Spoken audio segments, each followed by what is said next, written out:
तासगाव। आज मौजे सावडे तालुका तासगाव येथील सोनाली सुधाकर माने हिच्या लग्नाचा आनंदोत्सव सुरू असतानाच जिल्हा परिषद व पंचायत समिती निवडणुका पार पडत होत्या। अक्षता पडल्यावर सप्तपदी होण्याआधीच सोनालीने थेट मतदान केंद्र गाठून आपला मतदानाचा हक्क बजावला। नववधूच्या वेशात मतदान करून तिने लोकशाहीप्रती आपली जबाबदारी दाखवून दिली। लग्नाचा आनंद बाजूला ठेवून लोकशाहीप्रती कर्तव्याला प्राधान्य देणाऱ्या या नववधूच्या कृतीने गावात सर्वत्र कौतुक होत आहे। मतदान हे प्रत्येक नागरिकाने पवित्र कर्तव्य आहे, हा संदेश तिने आपल्या कृतीतून दिला। तरुण पिढीसाठी ही प्रेरणादायी बाब आहे।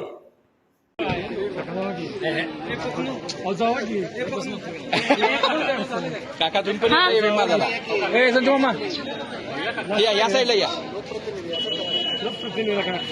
इकडे समोर बघा, समोर लक्ष मारा।